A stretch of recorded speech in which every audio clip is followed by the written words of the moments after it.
So how do you know how much battery power you even need? Well, I can tell you that it's not based on your house size. And it's not based on the number of bedrooms you have, or it's not based on square footage, and it's not based on the number of solar panels that you have or you can fit on your house.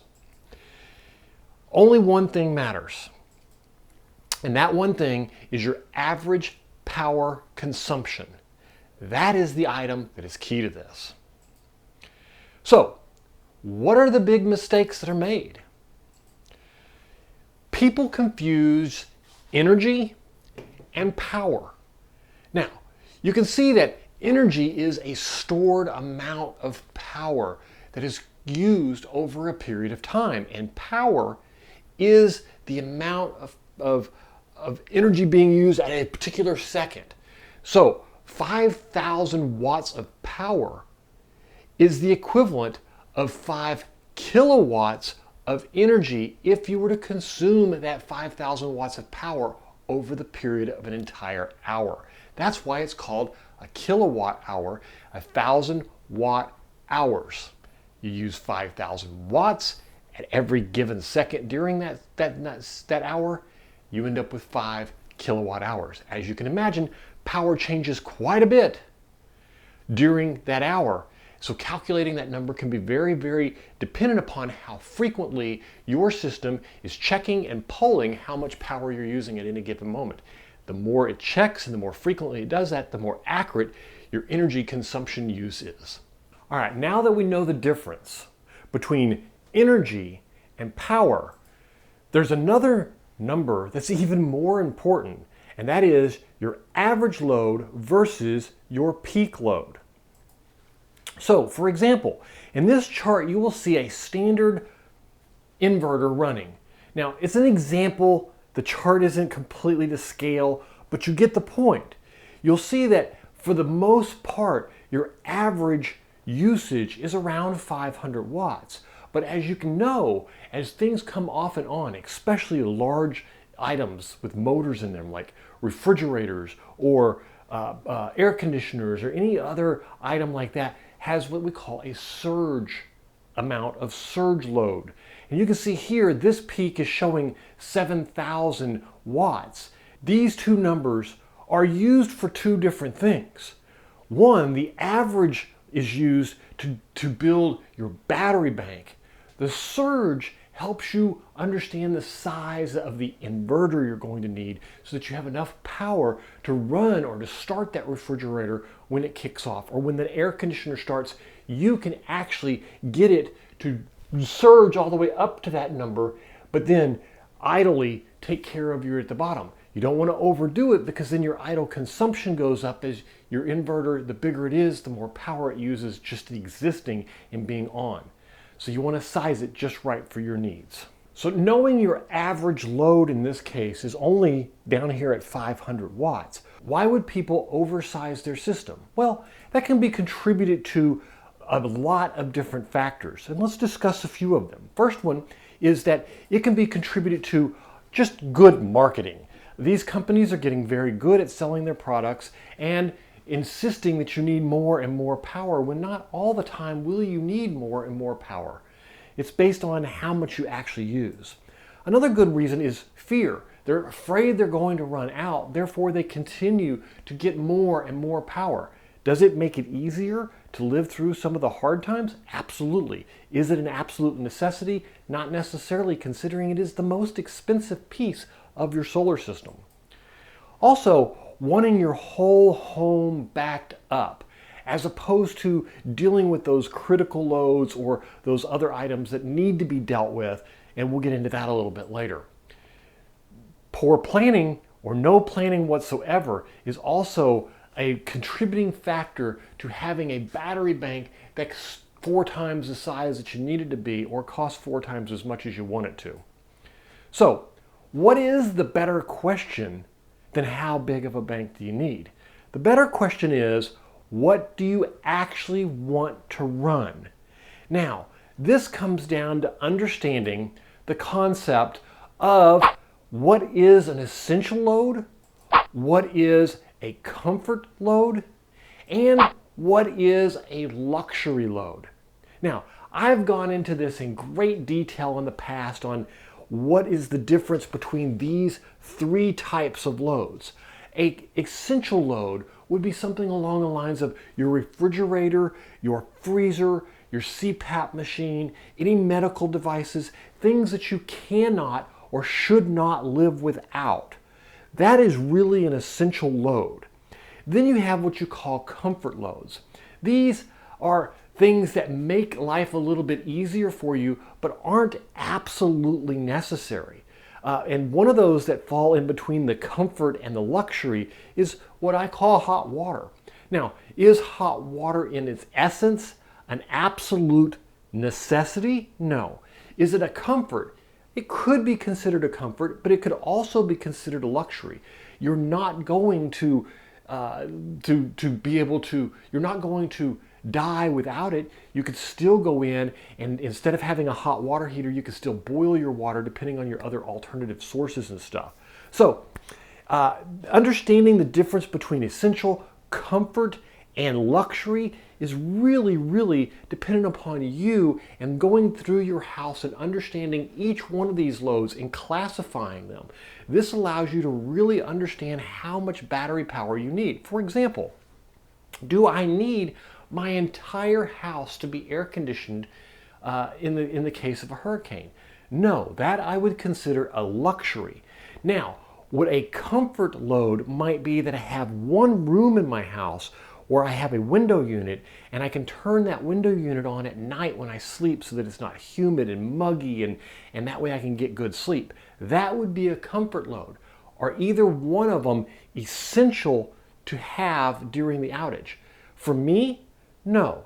If I was elderly and I needed them to survive and I couldn't take the heat or whatever the circumstances were, then they may become a comfort or a luxury load. And this is where this is different for each and every one of us, and you are going to have to decide what's important for you in your system and classify with these three different types of loads that we have here so that you understand which one each of the categories they fall into. And I encourage you to walk through all of the loads you have in your house and determine. Sit down and make a list. Here are all the things that I have. Do I need all of these to operate? And which one do they follow under? That'll make life a whole lot easier when you get to the next few steps. Let's talk about some of the example loads. For example, you have refrigerators, lights, and internet. Most of these are going to be considered an essential type load where you're going to need to be able to get to your refrigerator, you're going to be able to need to run your lights, you're going to need to be able to have your internet, a phone charger, and items like that. But these can range around 500 watts or 10 kilowatt hours for about 20 hours. So looking at a full day, you're looking at simply a 10 kilowatt hour battery or 200 amp hour 48 volt batteries, and you could run this for about 20 hours with no assistance from solar. But you add something as easy as a window AC unit, where you'll see here the window unit could drop this from 20 hours to 6 hours, as you have that you have those 1200 watts at what I'm calling a 60% duty cycle, meaning that only 60% of the time that air conditioner is on is it drawing that 1200 watts, because after it gets to temperature, it starts cycling off and on in order to maintain that temperature. So I called it approximately 60% duty time in order to make the numbers make sense, because your air conditioner isn't going to run all the time. Unless you just turn it on and turn it all the way down, it should reach temperature. And if that temperature is reasonable, then you should end up with about a 60% duty cycle. And then last on our examples here, a whole home is 30 to 60 kilowatts a day. Now, the US average, and I've heard this question before multiple times, the US average here is between 29 and 30 kilowatts hours a day. But that means for as many that are under the 20 to 30 kilowatts, there are that many over 20 to 30 kilowatts. And that is an average of 875 to 900 kilowatt hours per month if you were running a whole home for the average of 29 to 30 kilowatt hours a day. So that kind of gives you an idea that if you wanted to talk a little bit more about how long you could go without power, and you know what your size of the day is and your average consumption is, leads to the average per day, leads to the average per month, you could use that to help you build your battery size and calculate how much battery power you actually need in your scenario. What else matters here? Well, solar power matters. The recharge rate matters, because if you can't recharge the batteries once they go dead, then you're either going to need more batteries or your system's no longer going to function after a while. You're going to need, clouds are going to make a difference. So a lot of the times after a hurricane, a day or so later, it clears up and you get a lot of sun. But during the hurricane, during the storm, you usually don't get any sun whatsoever, or you get very, very small percentages of sun. So that will affect you quite dramatically. In addition to that, weather is going to affect it. Clouds do it, but storms and hurricanes and things like that will also have a dramatic effect on that. And then seasons and location are going to have an effect. In the wintertime, your solar system will produce differently than it does in the summertime. So you need to take this into account, that wherever your longitude, latitude, whatever type of weather you traditionally get, there are tons of websites that can help you figure this out and then calculate this for worst case scenario as opposed to best case scenario. But don't be overly friendly with those. So what kind of homeowner are you, and how big is your home? What size homeowner are you? Are you the 5 to 10 kilowatt hours where you cut back at only essential loads like refrigerator, minor little things like that? Are you a little bit bigger where you can cut your power usage from the average into about half, where you're sitting at about 15 kilowatts and you're at a 10 to 20 kilowatt hour, where you may need a couple of 100 amp hour batteries, 2 to 3, maybe 4 of them? Or are you a 40 to 80 kilowatt hour user who wants to have enough autonomy to be able to operate off-grid for days if you're running on essential loads, have a few luxury loads? Or do you want your full home backup where everything is included, where all of the power is needed to run you and keep you off-grid, even in a disaster, all the time? And 90 to 210 kilowatt hours where you have a full 7 days of autonomy from an average standard home. Keeping in mind that a lot of the wall mount batteries these days are shipped in 15 kilowatts a piece, and that means that you're looking at about 12 batteries of that size. Or 100 amp hour batteries, you're looking at about 40 of them to do 210 kilowatt hours. Or are you the guy who wants everything? You want all the power, and you're running additional things like shops, barns, your houses, a compound, or multiple stores or retail outlets or things like that. And no matter what size system you have, whether you're the small 5 kilowatt or that huge 210 kilowatt, there's still one important mistake that you have to keep in mind. That is, did you account for autonomy? In other words, did you account for when you want to run for multiple days without solar assistant or without grid assistance? This is if your battery bank is sized for you to run for a 24-hour period, then you may want to consider a 3-day period or a 7-day period in your calculations. This allows you to outlive most storms. I found that most people can get away with about 2.7 to 3 days. But if you want to plan for completeness, you plan for 7.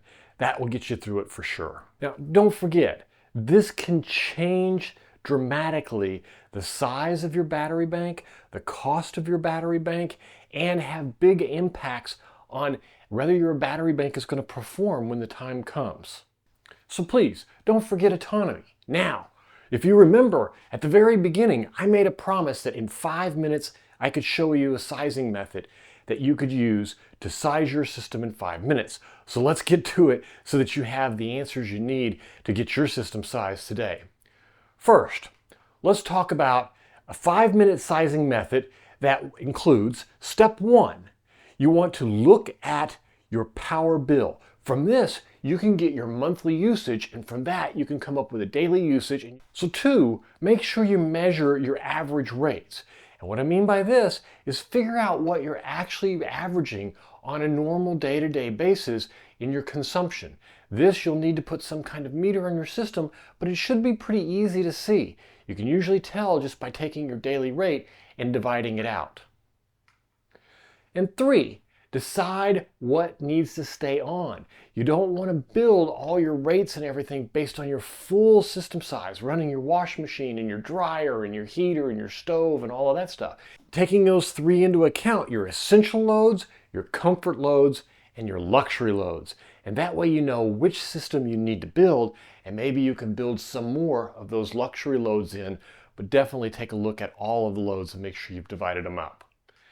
And then 4, pick your desired runtime. This is where you get into autonomy. If you want this load to be able to run for 3 days, make sure you include 3 days of battery power to follow the whole load. That way, regardless of how much rain there is, no matter what the storms are, you can live through it. You'll always be able to extend it if the weather's better, but you can't extend it once you get there and you don't have the energy in your battery banks to create that power. Now, keep in mind, this is not going to be perfect, but it will get you into the right seats in the right stadium. You'll get there, then you'll be able to do some adjustments. Make sure you test your system. I hope this video has helped you figure out exactly what size battery you need, get you in the right area, and that way you can start building a solar system that you can count on in a disaster to get you through to the next one. We'll see you on the next video. Please like and subscribe if you like this kind of content, and I'll see you on the next video.